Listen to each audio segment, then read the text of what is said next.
I prepared some slides, but in the interest of time and also to elicit more discussion, I will be very, very short. But if you already have some questions, maybe we should take right now. Otherwise, then I'll just go through the points.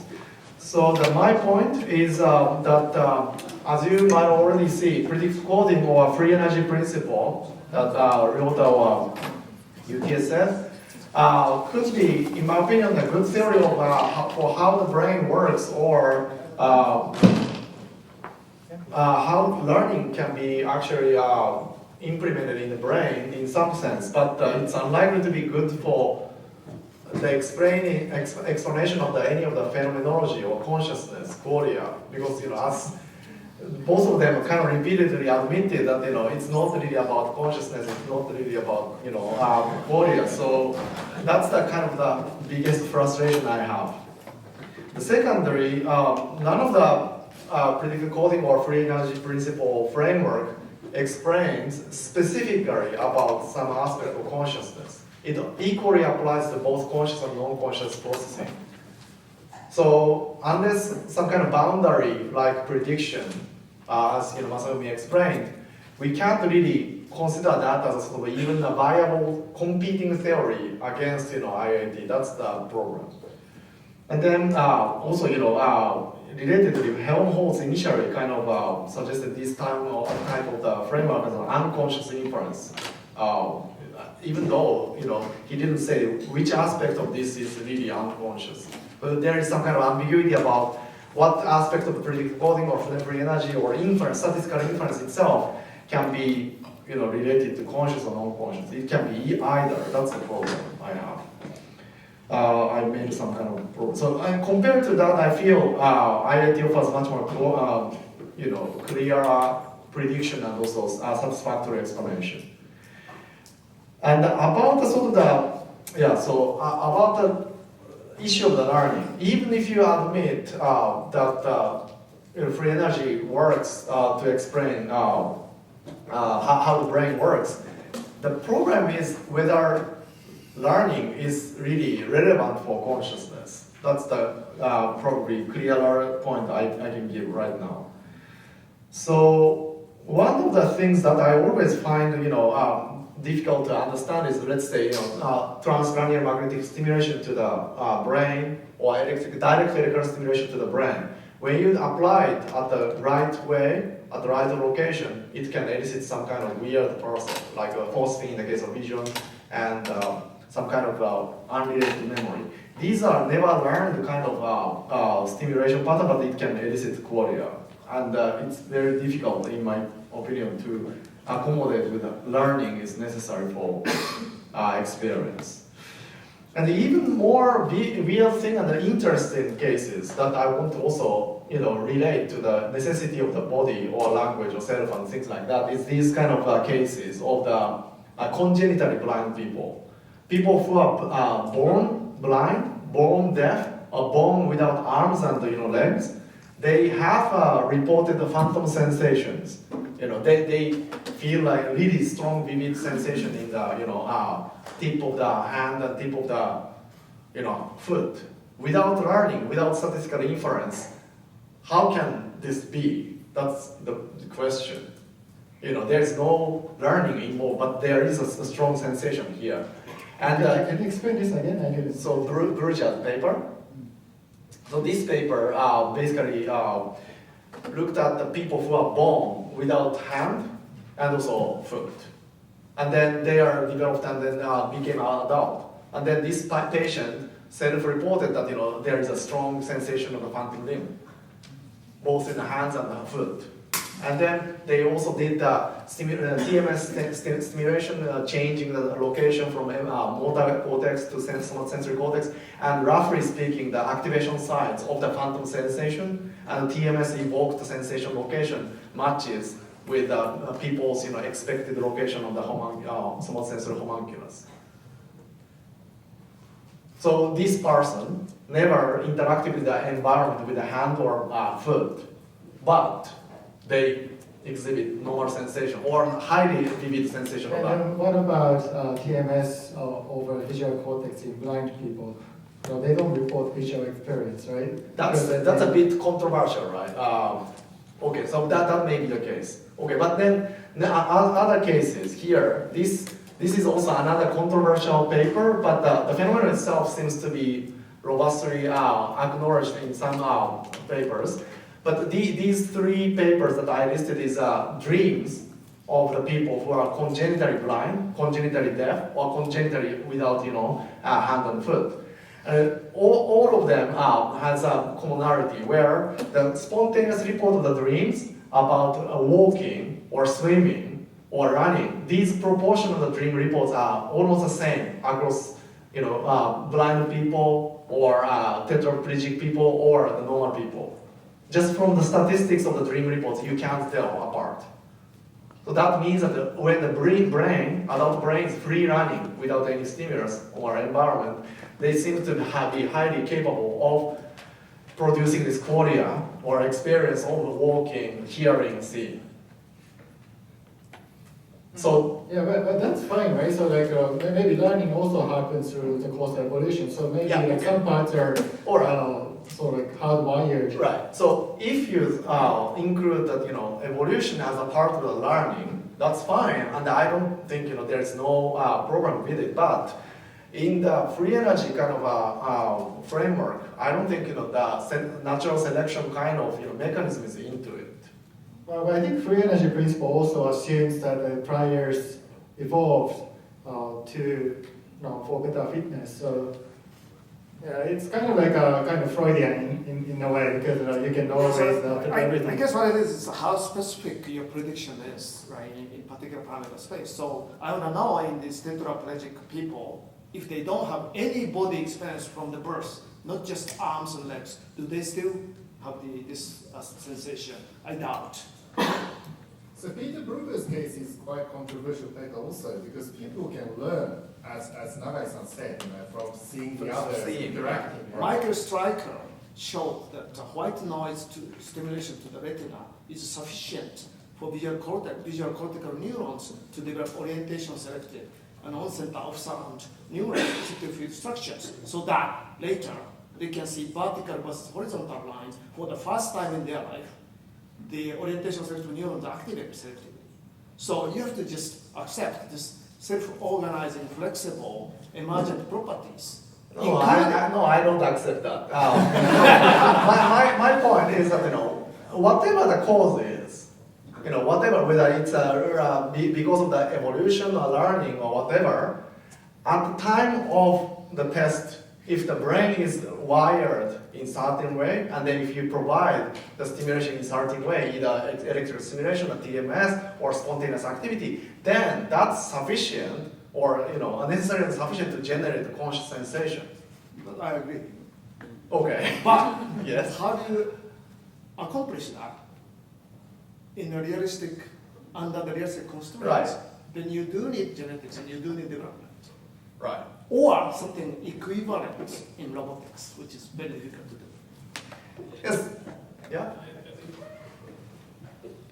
I think you could also, by this transcranial thing, just create the kind of model that predictive coding would say produces a conscious experience or something like this. I mean, I don't really see what's the argument against predictive coding. So my point here is that it's again it can be a explanation at the level of development or learning in the individual or evolution across the species, but it's not really here. And the explanatory power of unexperienced kind of experience is very poor in that kind of observational kind of statement. Let's say another thing I want to also discuss, just to fuel the sort of the discussion, is that whether we can actually experience something we have never experienced before. My question is like a sensation of stabbing, in the heart or something like that. You can probably experience really excruciating pain in that case, right? But you have never experienced it before. But it's most likely very intense and very uncomfortable. does it become more or less, painful as you get the experience in that stuff, experience? That's a really potentially empirical question, but it's no doubt that there are cases of the experience that you have never experienced before, but can experience. But that's like, generalization. Yeah. But so this is the thing about the congenitally blind case. Now, what is generalizing? Generalization in the stabbing case is where you have many experiences of pain, and you can kind of fill in the gap of how would you feel about And that's also related to what I was trying to say by information generation. So if you have a latent space representation, then you can explore like samples in latent space that you have never experienced, and then use that so like you can generate sort of fictive experience from there to imagine what it would be like to being stabbed, for example. Experience is always the branch model, not only the single modalities. So even without the visual sensations, there are other modality signals allows them to develop the internal model, which does not rely only on the single modality. So you're saying that the tetraplegic people are relying on the vision and audition to generate their phantom sensation? Yeah, I think so. Their experience is not only from their execution, but also from the observation. The infant studies also say that their observational learning develop a bit earlier, because the infants, what infants can do is quite limited. But then the infants already learn from the observation what that are. Yeah, but I think you are starting to merge all this kind of learning and experiencing, in the same way, We can learn from multimodal things, but at the time of experience, we can generate purely, visual sensation, or at least we can decouple visual and auditory and also a tactile sensation at the time of the experience, I think. I think the point is, do you think internal model is important for consciousness? I don't know about this representation or internal model, whether that's actually relevant for consciousness. Okay, so maybe I can define internal model more clearly. So in a very general sense, it doesn't have to be a model of something, but as long as you have a dynamical system, it's a model. So in other words, in the case of IIT, you have TBM, and then maybe you can think about a continuous variable version. So basically, if you have a differential equation that describes the dynamics, that's a model. So I think it is related to the definition, clarify the definition of consciousness, maybe. Because from my viewpoint, in usual sense, I cannot believe that the newborn baby is unconscious. So, but for example, so-called self-consciousness or something, maybe well explained by free energy principle or so, but there is some meaning of consciousness, I think. So now pointed out such kind of co-temporal, not pre-existing kind of sensation.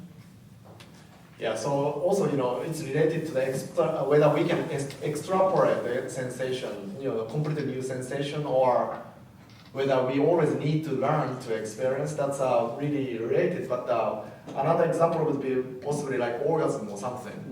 I don't think I can actually ever extrapolate or interpret that sensation or something else. Are we actually generalizing something, or from the initially we are completely unconscious of it, and then as we get learned, do we actually experience? It's really hard to imagine that's the case. Yeah. I think that there are many different levels of the consciousness, and of course the newborn babies are conscious about something, but what they are conscious about would be different from what adults are conscious about. Yeah, sure. For example, my collaborator with the Asperger's syndrome told me that she is so conscious about walking. So when she moved her legs and how much she should move her legs. For us, the walking is so unconscious process. We don't take care when or how we should move the legs. We just decide where we go. but we don't care how much we should move the legs. So the levels of the consciousness should be defined when we discuss the consciousness. Yeah, level or kinds of contents of consciousness, right? Like self-consciousness is one kind of the contents of consciousness, and different kinds of consciousness that may be probably not present in the baby. Yeah. So at least in terms of what the math is capable of, I know that if you build generative models, you can ask them to find rare examples or unlikely examples, and then you can put those back into the model, retrain the model on its own outputs, and then it will actually extrapolate a little bit. So for instance, if we put in a sine wave with one frequency, it'll discover half frequency, it'll discover twice the frequency, it'll discover combinations of one frequency and another. It still explores in the vicinity of the kind of thing that it had, but it finds things that it never saw before. Yeah, so the sine is actually a great example. I and Ruth actually discussed about it. If you are training the model with a polynomial, can you actually discover sine wave or cosine wave? Now, I think it's impossible, because it's a completely different realm of category. But if you happen starting with some kind of basis function, that is possibly like, extend, let's say exponential family or something like that, then within that you can extrapolate, sine or discover cosine and things like that. But if you start with something, unimodal, you can't actually extrapolate it. I think if you gave me a recurrent system, it would be very easy, because you start with linear functions and then it's just an integration to get to sine waves. So actually those things are very tightly connected. I mean, that has to do with the topology of the space, which is maybe a more specific thing. Yeah, so less mathematical example. Okay. We gave the thing faces from a data set of celebrities, and then we asked it for rare examples, and it invented bearded nuns.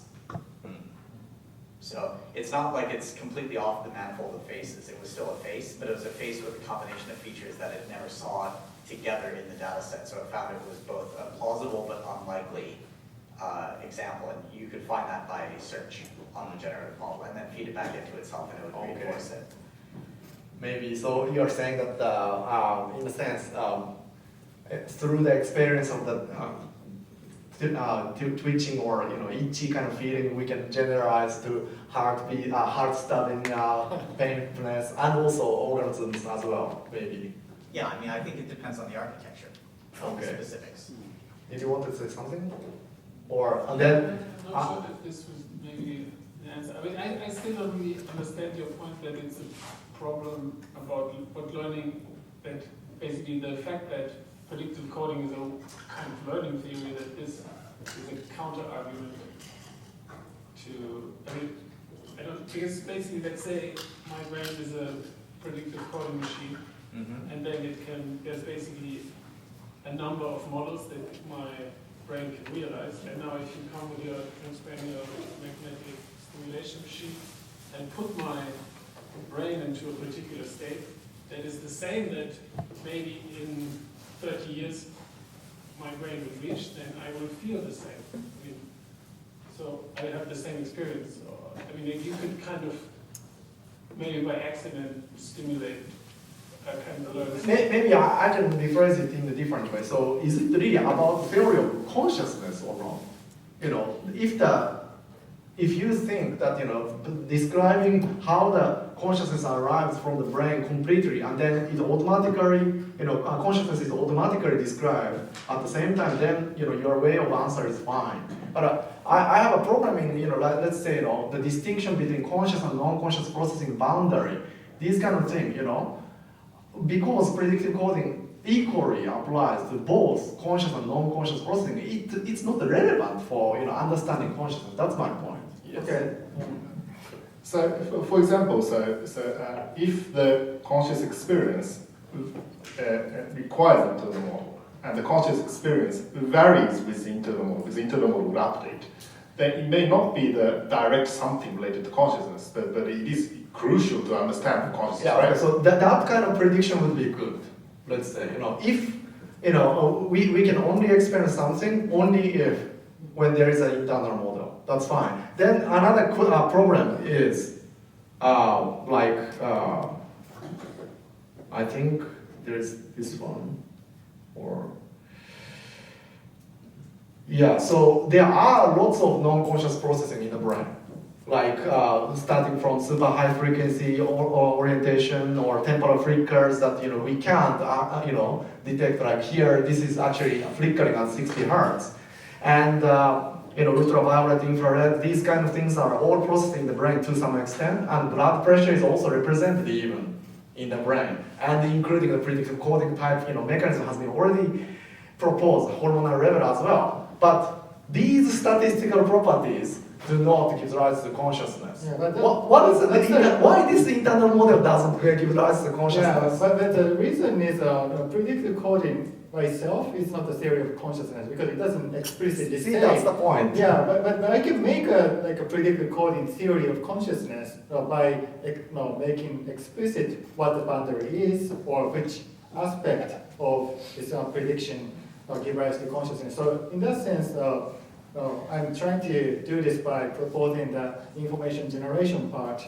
generates consciousness. So that kind of makes a claim about the correspondence between conscious contents and physical substrate. But then I don't know about the boundary, but also for IIT, this you have to rely on this exclusion criterion, right? But it's a most controversial one, and but I think we can also create some sort of a boundary criterion using some sort of ad hoc criterion. But that's something we can also mathematically define, and it makes a viable theory of consciousness. Yeah. I think the only reason is that people have never been really explicit which aspect of predictive coding corresponds to the sort of neural correlate of consciousness or a causal correlate of consciousness. So, but I think we can easily extend what we have and then be explicit and then test it. Yes. Yeah. So if I am repeatedly experiencing sour plum and its smell or color, then I only see the umeboshi and I feel like my tongue has sour, and this is just can be explained by model-free learning, just pure conditioning, and still it's very, very conscious.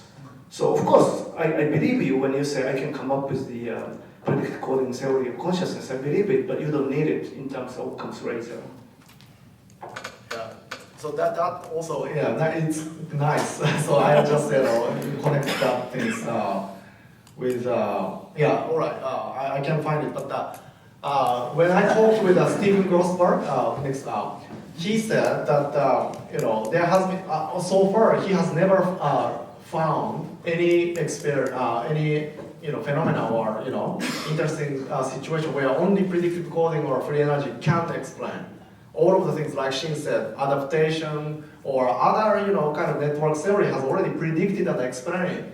So what's the value of believing in this kind of theory? That's the another thing that I want to ask. Yeah, so I think maybe it depends on the person, but my motivation is to define what an internal model is from an intrinsic perspective, not just like in IIT, but I want to be able to do that in a more like a brain-like system. Because, for example, if we want to test IIT, maybe we can compare awake versus sleep, but that's a very crude distinction. But if we can describe internal models for color, motion, or sound, then if we can identify the dynamics for those things, then we can be more specific about, okay, so this kind of dynamics corresponds to color, this kind of dynamics corresponds to motion. Then we can be more specific than simply comparing level of consciousness. I mean, okay, but people. No, I don't want to let him get away with the boundary case so easily. So now that you specified the boundary, that is the generated part, then I think, in a sense, now has already given you the challenge, right? There seems to be unconscious top-down cases. So it seems to me, in your case, it's just because of the geometry of the kind of hourglass model. Whenever you have top-down, then you have from fewer nodes to more nodes, you have information generation.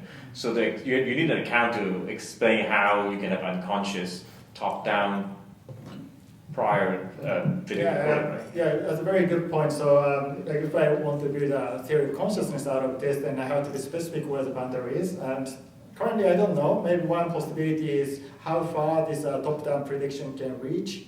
So, like if it reaches all the way down to like visual cortex, then it includes that area. That's one possibility. But another thing is something I've been always thinking about is like in the case of this kind of predictive coding, like which is an interplay between bottom-up and top-down signals. They create a loop, which seems to be like a very special thing, and I think that would probably like generate integrated information. I don't know yet, but that's my like rough expectation. So if like prediction interact with like sensory signals, then that loop is something special. I don't know. I don't know how to formulate this, but I think I'd be very excited if we could like create an information theoretic measure that kind of quantifies how this kind of loop is associated with a particular kind of like complex kind of thing in IIT.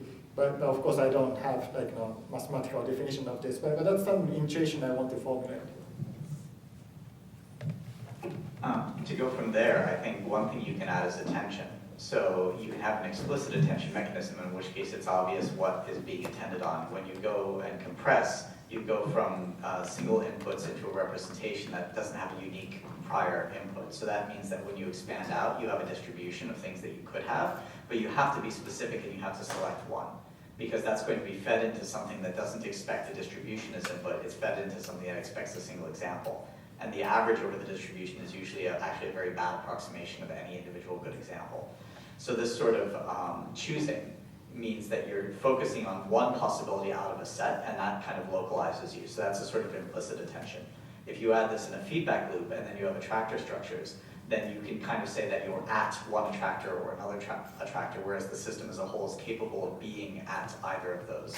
So that also has this kind of property of localization, and also implicitly gives you this kind of exclusion, in that you can't really be at both attractors. That's not what an attractor is. Just to get it out, I'm confused. So are you on his side or? No, I know that employment-wise you're on his side. I'm thinking like that. You do realize you do both IIT and counterfactual, right? but my point is, of course you can attend to, it's well known that you can attend to unconscious stuff, right? So Bob Kentris has shown that you can have top-down attention in blind sight.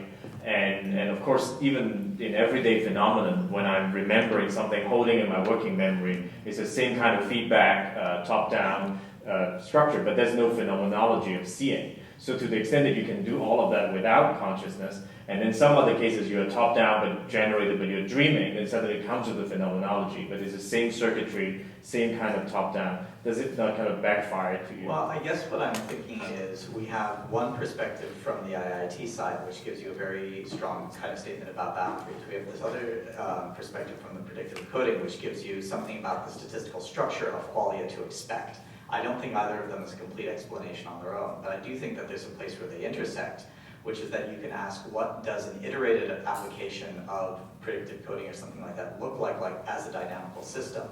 And the observation is that as a result of that, and we see this even with very old models like Hopfield networks, you do actually develop a kind of a specificity amongst a diversity of possibilities. So I'm not saying this explains it, we're done, we go home. I'm saying there's an interesting thing here, which is we've been searching so far in this meeting for something that actively explains these axioms of IIT from the IIT point of view. And here we have a mechanism where some kind of very primitive form of attention can emerge from the dynamics, and then we could be concrete about what actually that predicts. So I don't know if I put myself on the side. I'm saying, given that we need a way forward, it seems like there might be a crack here we can push.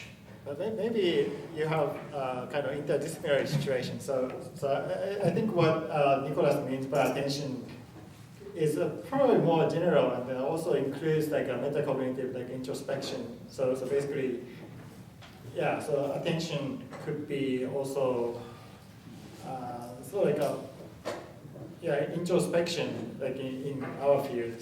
So I think yeah, in that sense, yeah, you need to clarify a little bit more. Yeah, I guess the focus I have in using the word attention is on the localization aspect of attention specifically. So the sense that if I have a very big parallel processing thing, everything is holistic. You can't pick it apart. You can't say this is what this is thinking about or anything like that.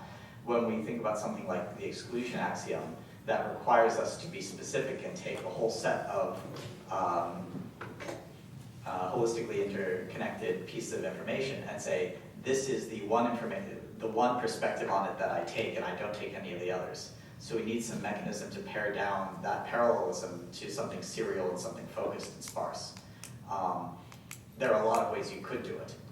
So keeping that aside, like you could forget about predictive coding and do it in a completely different way, and it would still probably have the sparsity and this attention and so on. So it's not an exclusive kind of, yay, predictive coding, we've solved it, as I said, but rather the observation that this is something that IIT needs to assume as an axiom, but it's something that you can derive from predictive coding suggests to me that there may be a way to merge some of those lines of thought, and as opposed to them being sort of competing theories, as both informing different aspects of the question.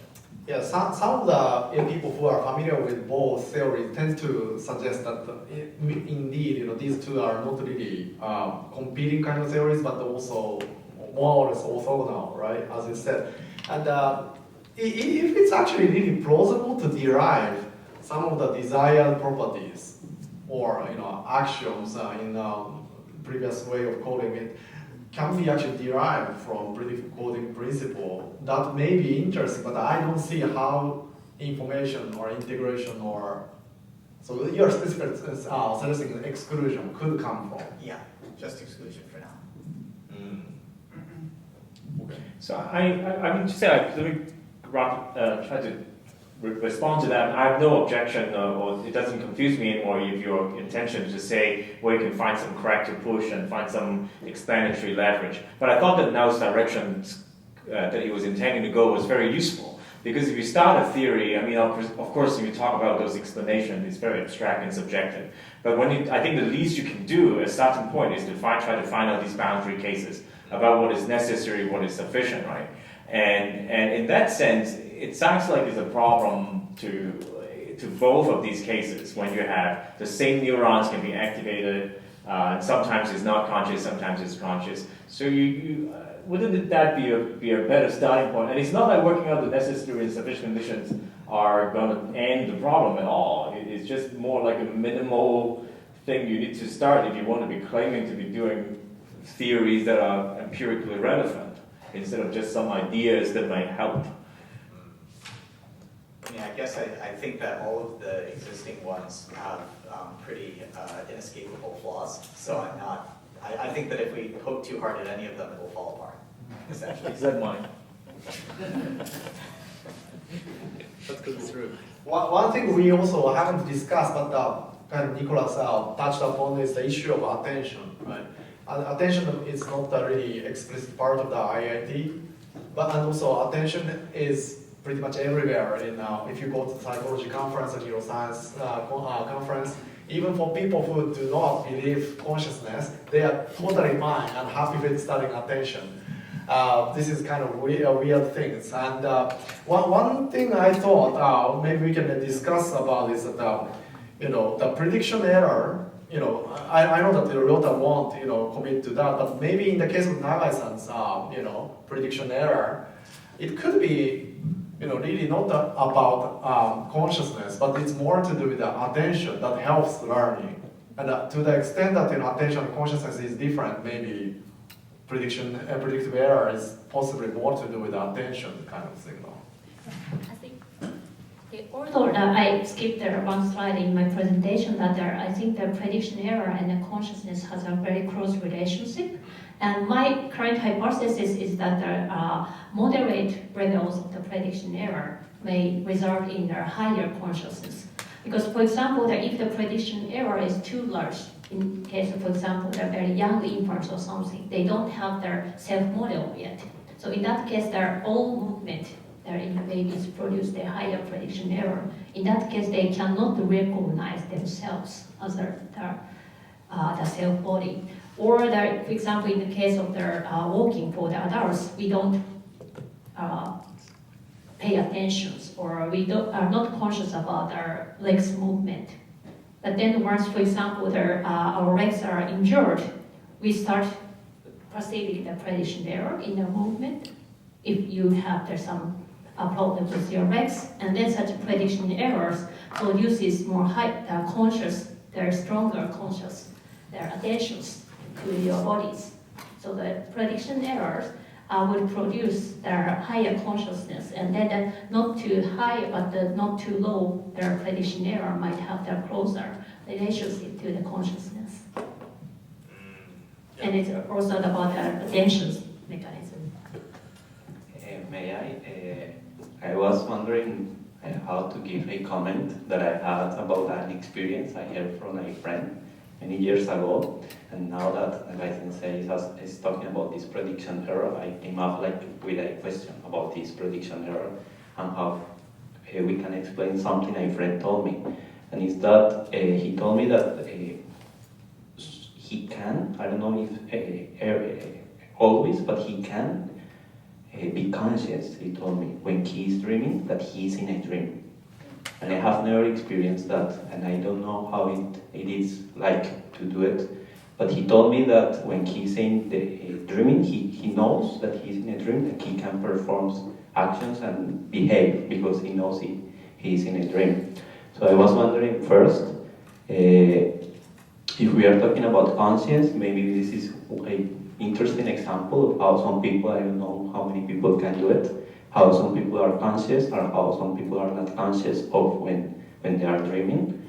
And second, if we talk about the prediction error, in my case, I guess I have many high predictions error when I'm dreaming, because maybe weird things happens in my dreams and I cannot realize that I'm in a dream. And now I started to wonder, so why? Exactly. Well, first thing is that the description of your dream experience is called lucid dreaming. And probably some of you at least have had that kind of experience. Yeah. So it's not really rare, and if you can be trained to do that. Yeah, you can TMS prefrontal cortex. So it means that I can improve my consciousness through training? I don't know whether this is an improvement or Okay, so what? Because yes, I was wondering that. Can I say that some people have more consciousness than others? Yeah, but one theory about lucid dreaming is usually that when you're dreaming, also the prefrontal cortex, which is a self-monitoring area, is deactivated. That's why we don't notice that we're dreaming. But then during lucid dreams, that area seems to be more activated. So that means we have more metacognition, and then if weird things happen, then we realize, okay, no, this is weird, and then we realize we're actually dreaming. So in that sense, the kind of consciousness you're talking about may be related to this kind of metacognition, and also we often have a hot debate about whether we need this kind of metacognition for experience, or perceptual experience. But what he said was also more deeper as well, right? So you can retrospectively, introspect that there was something, lots of things happened in the dream, which is all prediction error, in terms of the expectation about the statistical world, including these cases where none of these people experience these in the real life, but maybe while dreaming, of course we don't know what's really happening while dreaming, but let's assume all the dreams are generated by top-down signals, and then because there's no bottom-up signal, there's no prediction error. So according to your view, then we shouldn't be conscious, right? No, because during dreams we are just generating images top-down. That's sufficient for generating consciousness. Okay. We don't need prediction error. But then, again, what Hagwan said, generating prediction error as a feedback or information according to the just keeping some item in the working memory, that should be also sufficient to generate consciousness. Yeah, so my view about this is, okay, so we're actually always generating information. So even like things I'm experiencing now is my generation. But then I can generate this clear image because it matches with the bottom-up input. But when I'm imagining something counterfactual, then that doesn't match with the bottom-up signal, so it can go only to some details because it's overruled by bottom-up signals. But when we're dreaming, there's no bottom-up prediction error. So we can just import this top-down generated images. From the neurons' point of view, how do they know that there is no bottom-up signal? I'm not closing my eyes, and then there is no bottom-up signal, and I know that because I'm closing the eyes. But the neurons in the V1, for example, doesn't know whether I'm dreaming right now or sleeping or just closing my eyes. So what's the I think this presence or absence of bottom-up process is really extrinsically defined by the experiment or observer. I think, as you said, from a neuron's viewpoint, it doesn't know whether its activity is information generation or information processing. And I think in that sense, information generation needs to be also defined in terms of intrinsic information. And in my opinion, it's about the expansion of dimensionality. So, for example, if you take IIT3 and then if you compute a concept, and then some concepts from a small dimensional set of nodes to high dimensional set of nodes, and so that increasing dimensionality is information generation. But then if it's more like a dimension reduction kind of dynamics, then that's information processing, which doesn't generate consciousness. But it's kind of like ad hoc explanation. But I think our information generation could be defined intrinsically. Okay. Is there any other comments or questions? So what is the actual point? You don't think this thinking about learning a model, it's unnecessary for the consciousness research? Is that the point? My point is that it's really far from the causation. That's the point. The learning because if there are some optogenetic study in mice where now neuroscientists actually can write the memory into the hippocampus by optogenetic tools, and that already kind of suggests that actual experience does not really matter.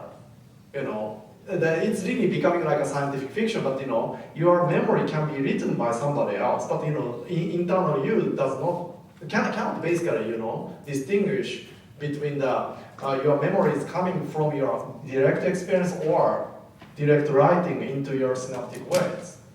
And synaptic weights explanation is more direct and much more powerful in terms of explanation in the phenomenon, because it encompasses not only the natural kind of the learning, but also includes the artificial kind of learning as well. And that's why I think this mechanistic level of the explanation is the one that we should aim for as a theory of consciousness. So then, in this case, I guess what you kind of want is to find a theory about what are the physical conditions under which there is a probabilistic model in some system, or something like this, or let's say free energy principle is, or predictive coding is happening inside a physical system. If you can write down if you would write down the conditions under which this is happening in a system, then you would have your mechanistic and causal explanation for the predictive coding alternative. Does that make sense? Maybe, but I don't see how the current format of the predictive coding or free energy. No, I don't think it's there. It's Yeah. not. It's not. So maybe in the I'm future. pretty sure it's not there yet. Yeah. At least that's what I Maybe you say something. Very simple thing. Maybe the Ryota would like to say, but if you want to think the consciousness is some kind of internal dynamics of the brain, like now, it is not contradict to the considering the external world, because this arrow mathematically is also the endomorphism. So it is not necessarily the external world stimulus is not necessary, but there is such kind of loop also in real. So maybe the extending the dynamics in the environment is also an important thing. And this Ryota's approach is about such kind of dynamics. Yeah, maybe. Isn't it? Yeah. That's very difficult. Okay, so maybe it's a good point to break the session, and then we'll come back at the 4:30 and then do the final session on the free will.